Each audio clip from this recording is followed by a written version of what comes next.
जय हिंद दोस्तों, मैं हूं राकेश फौजी।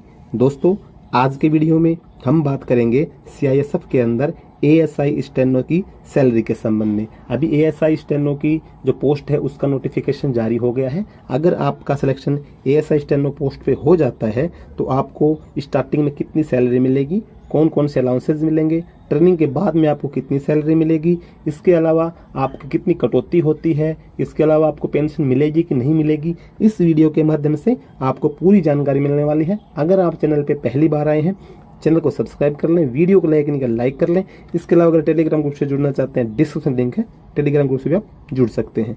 दोस्तों, सीआईएसएफ के अंदर अगर हम एएसआई स्टेनो की सैलरी की बात करें तो एएसआई स्टेनो की जो सैलरी होती है, बेसिक पे इसकी 29,200 स्टार्टिंग होती है। जैसे आप भर्ती होते हैं तो आपकी जो बेसिक पे होती है 29,200 होती है। अब आपके जो भी अलाउंस लगते हैं, परसेंटेज जो होते हैं वो आपके 29,200 पे होती है। अभी मान के चलते हैं, अभी फर्स्ट में आपको जो अलाउंस मिलेंगे उसमें आपको मिल रहा है डीए वर्तमान में। तो वर्तमान में जो सेंट्रल गवर्नमेंट के द्वारा जितने भी सेंट्रल गवर्नमेंट कर्मचारी हैं उनको 34% डीए दिया जा रहा है।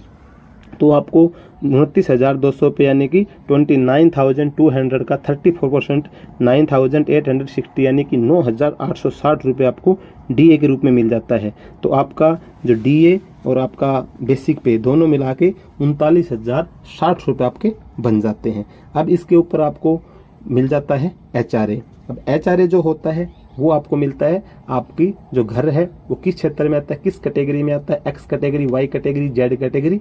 जो भारत सरकार ने जितने भी क्षेत्र है सबको 3 कैटेगरी में बांटा आता है। अगर आपका घर एक्स कैटेगरी में आता है आपको 27% मिलेगा, अगर आपका घर वाई कैटेगरी में आता है 18% मिलेगा, अगर जेड कैटेगरी में आता है आपको 9% मिलेगा। अगर हम मान के चलते हैं कि आपका घर जेड कैटेगरी में आता है और आपको 9% एचआरए मिल रहा है तो आपको टोटल 2,628 रुपये आपको एचआरए मिल जाता है। तो इसके अलावा आपकी बेसिक पे, डीए और एचआरए 3 आपको मिल गए।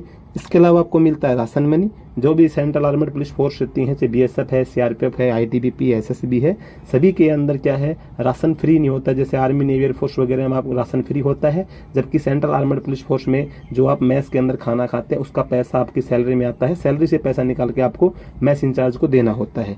तो ये 3800 रुपये आपका मिलता है। लेकिन ये पैसा जो मिलता है, आप मैस में जब खाना खाएंगे, ड्यूटी के दौरान रहते हैं, वो पैसा आपको वापस निकाल के सैलरी से देना पड़ता है। लेकिन अगर आप आउटलिंग है, मतलब अपनी फैमिली अपने साथ में रखिए, क्वार्टर आपने ले रखा है, तो इस पैसे को आप अपने फैमिली और आप अपने लिए यूज में ले सकते हैं।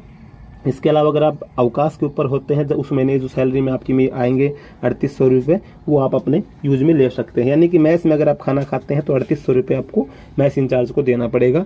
ये भी आपकी सैलरी में जुड़ के आता है, तो हम इसको भी जोड़ लेते हैं। इसके अलावा आपको छोटे मोटे अलाउंस जो होते हैं, रम अलाउंस, सॉप अलाउंस, इसके अलावा हेयर कटिंग अलाउंस वगैरह मिलते हैं। तो टोटल करके लगभग जो आपकी सैलरी बन जाती है 45,000-46,000 हज़ार के समथिंग आपकी ग्रोस सैलरी बन जाती है, जिसके अंदर हम आपका पूरा जोड़ेंगे। अभी कटौती हमने नहीं बताई, सिर्फ आपकी ग्रोस सैलरी बताई। लगभग 46,000 रुपये के आसपास आपकी ग्रोस सैलरी आपकी बन जाती है।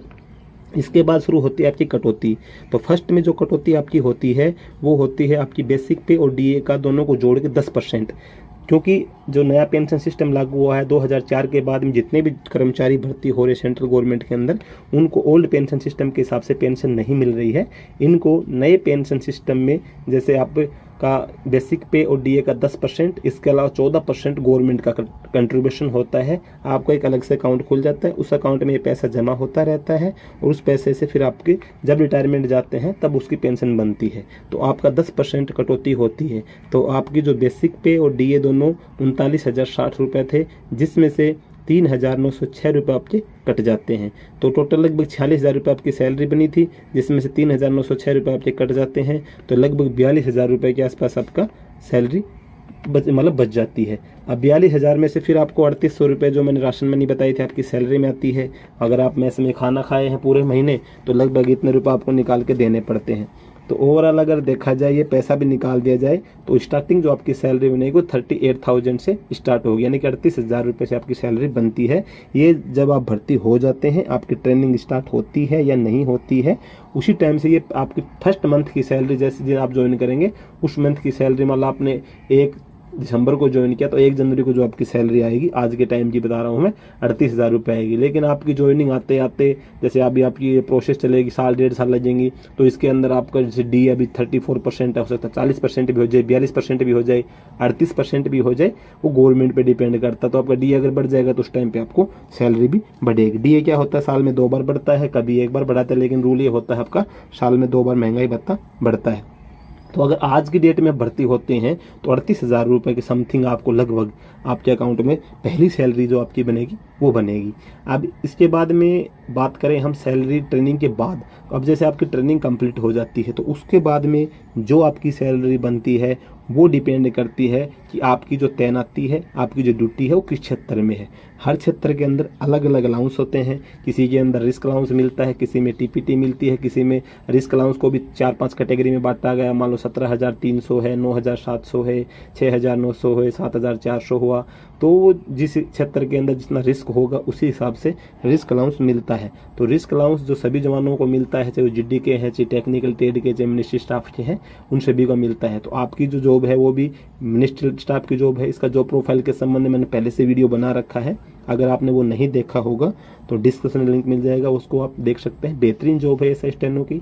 तो सैलरी हम बात करें, जैसे आपकी पोस्टिंग हार्ड एरिया में हो जाती है मान लो, तो हार्ड एरिया में आपकी जैसे 17,300 रुपये रिस्क अलाउंस मिलता है। तो जैसे 17,300 रिस्क अलाउंस मिलेगा, इसके अलावा आपकी ट्रेनिंग कंप्लीट होते होते 1-2 आपको डीए मिल जाएगा, तो लगभग 57, 58 के 55 से 60 के बीच में लगभग आपकी सैलरी बनेगी, जैसे आप ट्रेनिंग कंप्लीट करके ड्यूटी ज्वाइन कर लेते हैं किसी हार्ड एरिया के अंदर। इसके अलावा अगर उससे डाउन एरिया में करते हैं तो उसके हिसाब से सैलरी मिलेगी, नहीं कि आपको सैलरी थोड़ी कम हो जाएगी। जैसे 9,700 रुपये रिस्क अलाउंस है वहाँ पे, तो 48,000 रुपये हो जाएगी। जो मैंने पहले जो अलाउंसेज बोले हैं ये आपको ट्रेनिंग के दौरान सभी जितने भी एसआई स्टेनो भर्ती होंगे सबको सेम सैलरी मिलेगी। लेकिन अगर आपकी तैनाती जब सबको अलग अलग क्षेत्र मिलेगा, सबको एक जगह तो तैनात किया नहीं जाएगा, उसमें सबको अलग अलग सैलरी मिलती है, सबको एरिया के हिसाब से सैलरी मिलेगी। जिस एरिया के अंदर जिसका अलाउंस ज़्यादा होगा उसको सैलरी ज़्यादा मिलेगी, जिस एरिया के अंदर जिसका अलाउंस कम होगा उसको सैलरी कम मिलेगी। यानी कि ये डिपेंड करता है कि आपकी जो पोस्टिंग है वो किस क्षेत्र में, यानी कि पोस्टिंग पैलेस पे डिपेंड करेगा। तो जहाँ तक मेरा विचार है सैलरी के संबंध में आपको ये डाउट क्लियर हो गया होगा। पेंशन का मैंने आपको पहले बता दिया है। पेंशन आपको 2004 के बाद में जितने भी सेंट्रल आर्मड पुलिस फोर्स हैं उनको पेंशन, पुराने सिस्टम में जो पेंशन मिलती है उस हिसाब से पेंशन आपको नहीं मिलती है। आपकी जो कटौती होती है 10% जो मैंने आपको बताया बेसिक पे और डीए का, उस 10% का और 14% गवर्नमेंट का, हर महीने आपके अकाउंट में 24% जो कंट्रीब्यूशन होता है आपका बेसिक पे डीए का, उसी का जो इकट्ठा पैसा होता रहता है। 20 साल के बाद आप पेंशन जाते हैं, 20 साल में जाते हैं, 30 साल में जाते हैं, 25 साल में जाते हैं, जब भी आप पेंशन जाते हैं तो उस पैसे से आपके कुछ पैसा आपको वो डिपेंड करता है कि आप कितने साल बाद जा रहे हैं। जितने साल बाद जाएंगे उसी हिसाब से आपको उसका कुछ % पैसा आपको कैश दे दिया जाएगा जब आप पेंशन जाएंगे, बाकी जो पैसा बचेगा उसकी आपकी पेंशन बना दी जाएगी। वही पेंशन आपको मिलती है। पुराने पेंशन सिस्टम 2004 के बाद में फिलहाल बंद है, आगे गवर्नमेंट चालू कर दे तो उसका कह नहीं सकता। तो दोस्तों सैलरी के संबंध में आपको जहाँ तक है पूरा डाउट क्लियर हो गया। टोटल सैलरी मैंने आपको बता दी है। फिर भी अगर आपका कोई डाउट हो कमेंट करके बता सकते हैं। वीडियो अगर आपको अच्छा लगा तो लाइक और शेयर करना भूलें। जय